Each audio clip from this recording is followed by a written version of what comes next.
So what is up, guys? You got your boy Stingren here today, and today we're here to talk about the girl Jessica, who will be releasing sometime soon. Now, I am planning to release this video just about a day before she comes out, because of course that's going to keep the information fresh on everyone's mind for the people that do decide to check this video out regarding Jessica, because Jessica is a very interesting character. We're going to go over our whole kit and going to give her like a little bit of an overview. We're going to go over her portrays, her inheritances, recommended partners, recommended cubes, everything. We're going to go over the whole thing similar to what we did for Manalia, and the same thing that we did for Two Fairy. We're doing the exact same thing. So without further ado, let's get right into it. But before we get into that, how was you guys' Christmas? Because I should be recording this on Christmas Day. But how was you guys' Christmas? Let me know in the comment section. Let me know if you got anything cool or new. I got a coat, so that was actually pretty cool. But anyway, let's get right into it. So, Jessica.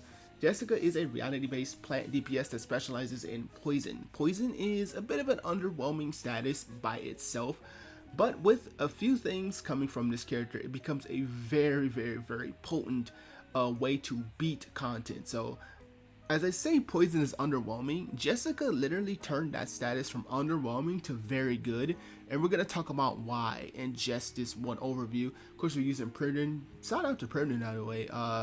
If you guys don't know, the site's been really getting a lot of traction due to this. So again, shout out to Pridden if you guys are using Pridden. But anyway, so let's talk about our ultimate first. Ultimate is a 250% reality-based damage skill that automatically inflicts poison on all statuses for 2 rounds. So out of the gate, just with ultimate, she inflicts poison. Nothing more, nothing there, but that's good. So White Blankie. White Blankie is her single target skill. So it does a maximum of 450% reality damage, and if the target is suffering from poison, it can deal for an extra maximum of 100% reality damage. And for each additional stack of poison, can deal up to a maximum of 50%, up to a total of a maximum of 100%. So if we really add this up together, this is effectively a 650% modifier at level 3 if the target is suffering from poison. And that's actually very strong, because that's about as good as some ultimates that's single target, which is kind of insane. That's kind of insane. Of course, you don't really get level 3s as consistently, because you have to get 2 level 2s then link off, sure, but I feel like you can kind of just put those over time. Like I feel like you can really get into a level 3 consistently over time, and even in some cases like UTTU, where it can be easier to rank up your stuff while not sacrificing DPT over turns. But like, effectively, 650% modifier is insane. That's insane for a single target skill, and with a fairly easy condition, because all the target has to be is poisoned. And remember, it's on your turn that you're popping the skill. This isn't like you pop it and then you wait and then the enemy has a chance to like cleanse yourself or something, or cleanse themselves, I should say. So it's effectively a free big hit on an enemy, which is good. I think that's a very good. Next up is going to be her AoE skill. It is called Good Friends, and it is a mass attack that does a maximum 235% reality damage to enemies. If the target is inflicted with status down, negative statuses, or any control statuses, the attack will deal for 75% more reality damage. So that's about a 420% modifier total of max, if my math is mathing correctly, which is not bad. I mean, 420 on an AoE is actually pretty decent. That's a very hard hitting numbers there.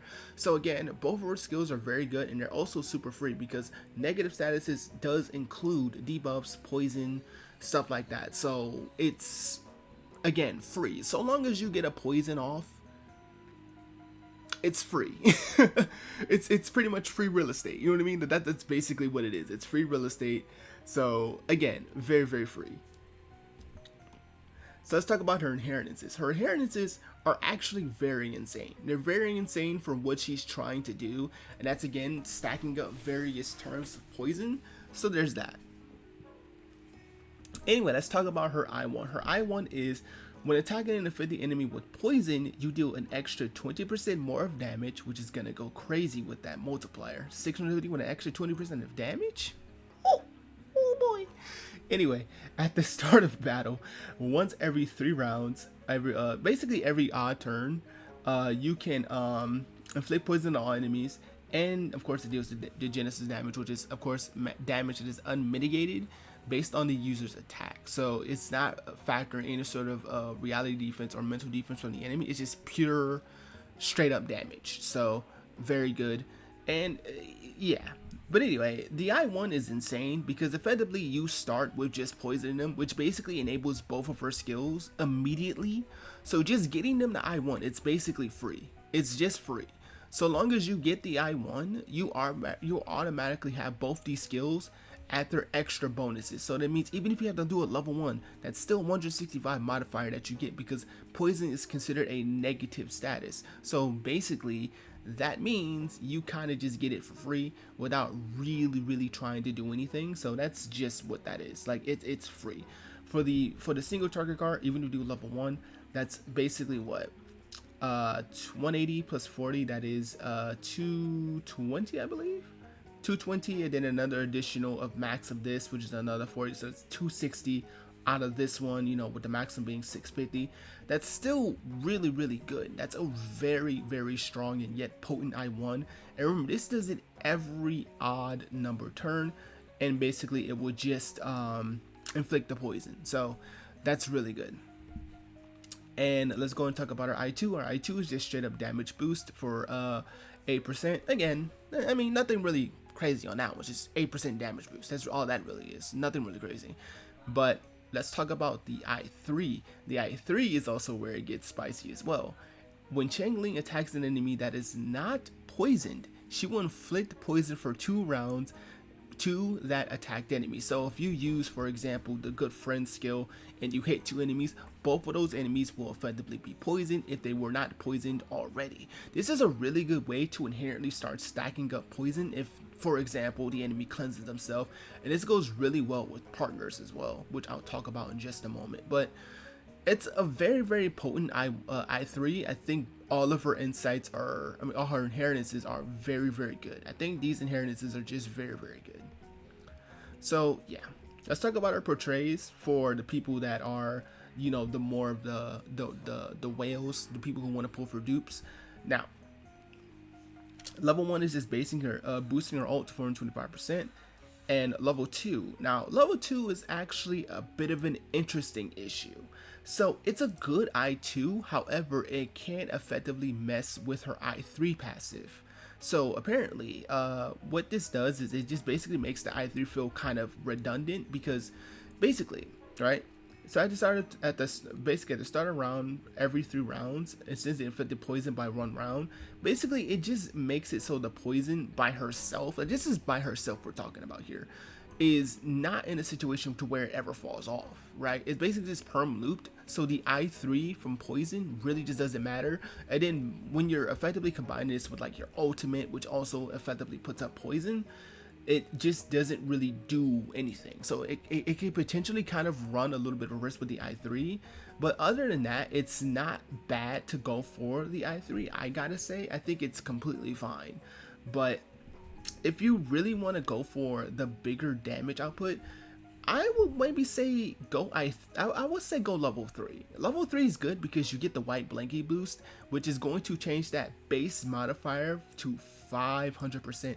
This is of course at the level 3, so 500% plus the effective 2 different boosts, which I think is if we go back and check again, it is 100% plus another additional 100% if you have the stacks of poison. So that's what, 700%, 200%. Yeah, that's 700% modifier, dude. So again, very recommended here. But anyway, let's go and talk about her recommended partners. So her recommended partners, first things first, is going to be Psychube. Psychube is 150% her best partner in this entire comp you can ever run with Jessica. It's pretty much recommended to always run Jessica with yet another unit that can poison, and Psychube is the perfect unit for that because she does have AoE poison in her kit.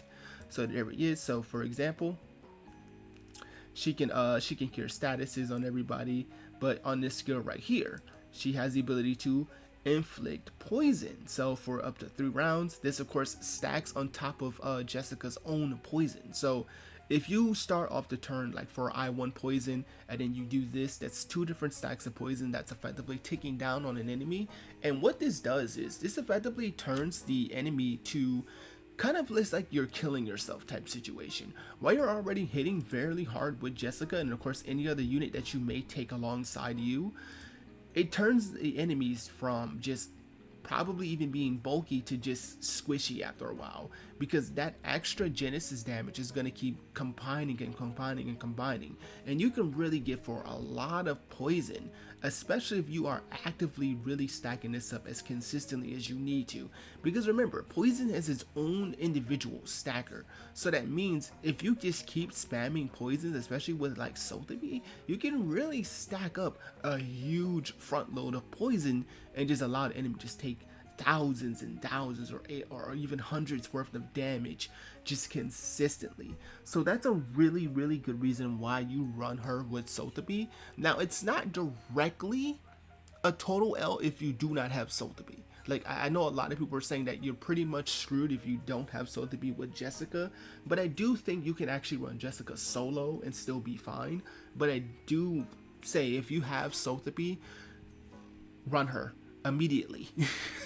Raise her to I3 immediately. That's all I gotta say on that. But if you have the units for it, by all means. Next I'm going to be recommending is Bicorn. Bicorn because she's a reality defense shredder. So no other real reason besides that. And since Jessica is in fact a reality based unit here, that is going to be really good, especially since she does hit very hard with their respective mods. Bicorn can help boost up that damage even more. So there's that. Next up is Conjura. Conjura is a unreleased unit in global, but she will be released in, I think, patch 1.3, the very next banner with Shemaine, who is going to be the next unit that drops when 1.3 patch starts. Now, the reason why I recommend Conjura because she is yet another unit that can poison. While not as great as Sotheby, she can at least effectively do a single target poison. So she at least has a single target poison that can go for 2 turns. And if she's in a Jade Fortress stage, she can put up an extra stack on that enemy. So that means it's effectively 2 stacks of poison that go up on the enemy for just, you know, for her.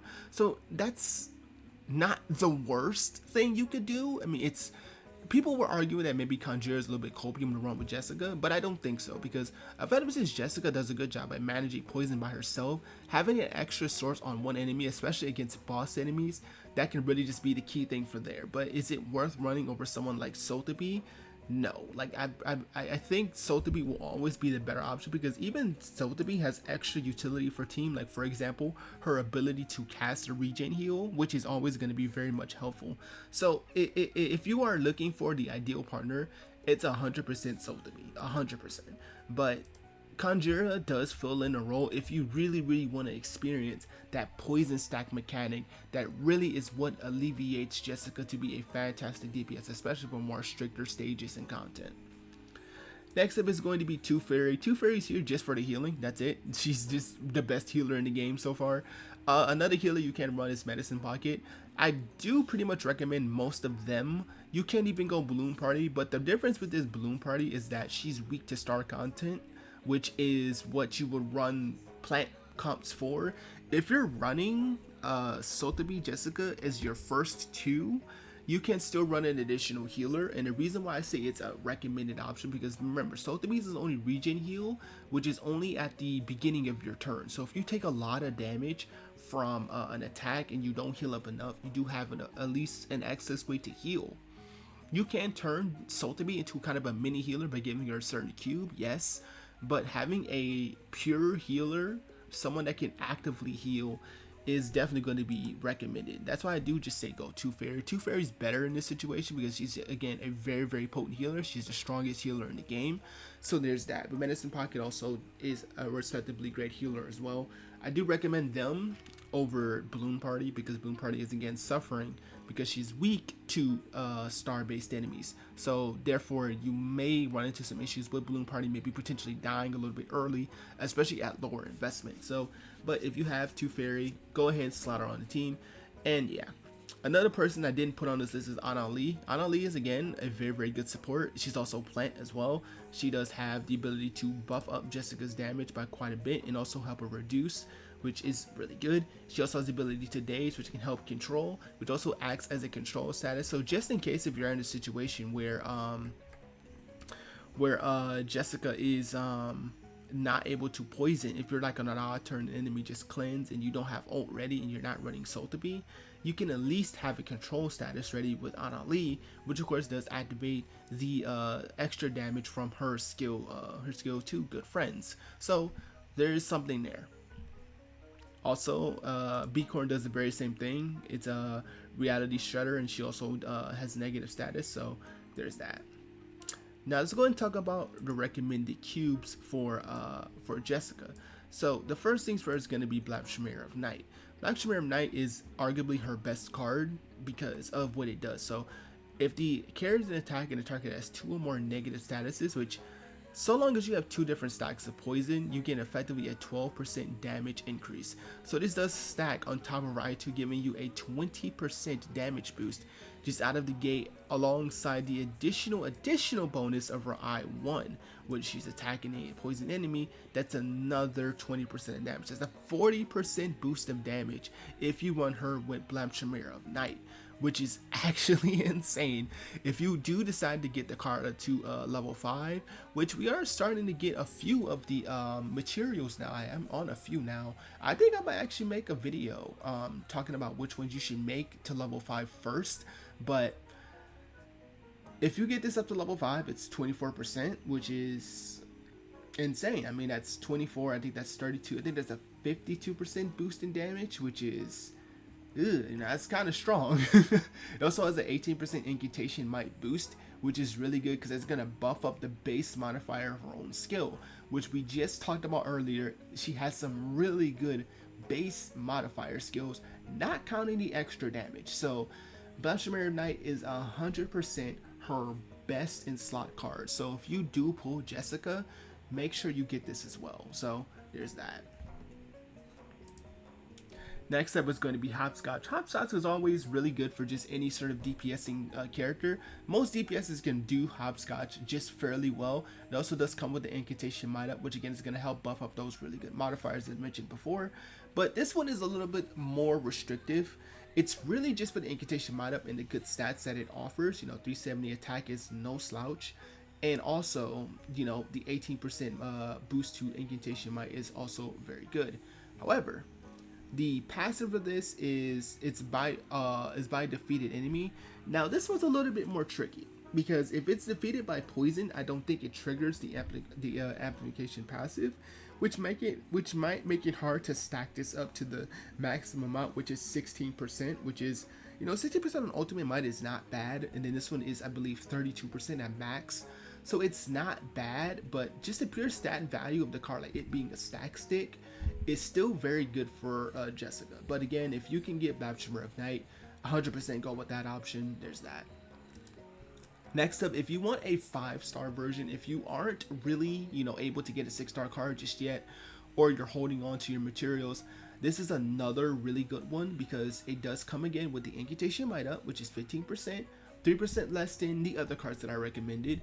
Solid attack at 300, and it boosts your attack by up to 16% if the target is under status down and negative status, which you guys know poison is effectively considered as a negative stat down, or a negative status. It's considered a negative status. So basically that triggers the passive for this amplification, which basically means you get the 8% extra damage just out of the way. So boom, really good. So that's what I recommend for her. But overall, that's really just what you should run. You should run Jessica with either Black Chimera or Yearning Desire if you are trying to save an option.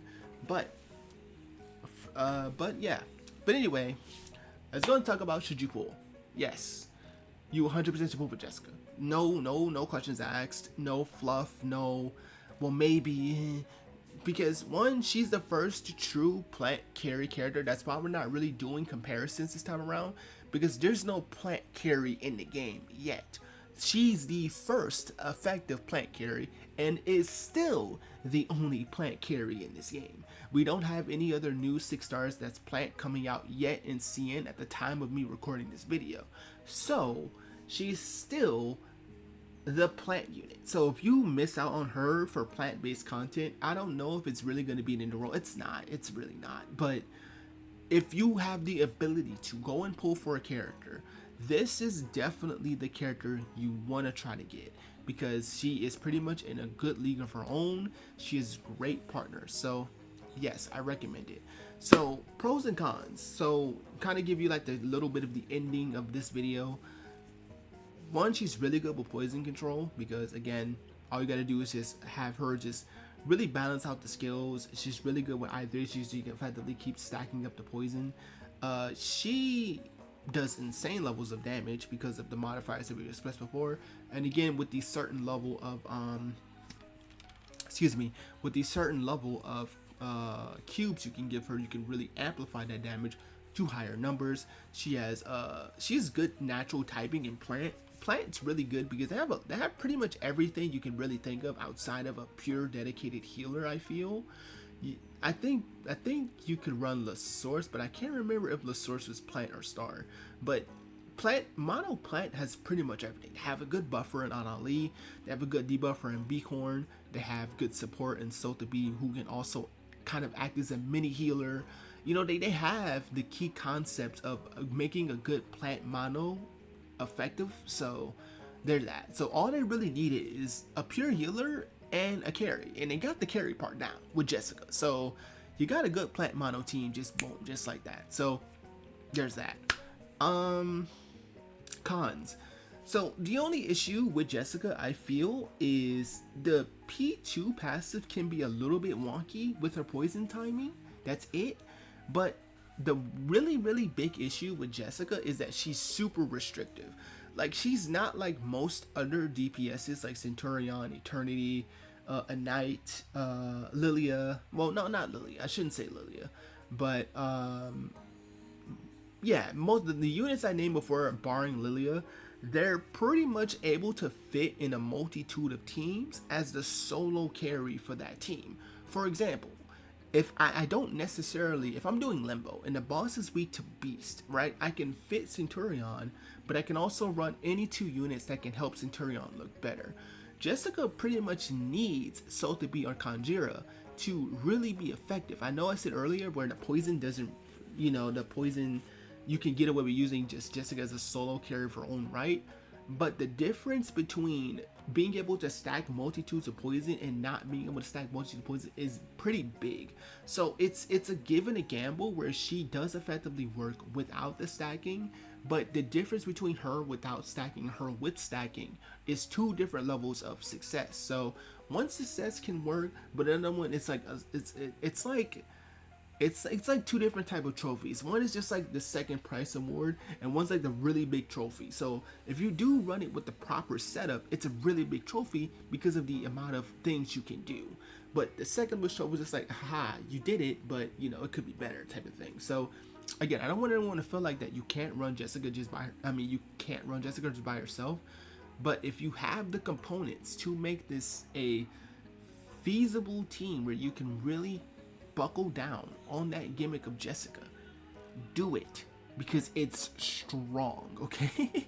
I'm speaking from like even just an enjoyment standpoint and even from a meta standpoint. So yeah, but that's really the only issue, is that she can be a little bit restrictive, and her P2, her Portray 2 can be a little wonky with its timing, but that's about it. But yeah, over and all, I recommend that you pull for Jessica. She's a very good character. She's not someone that you really want to skip out on.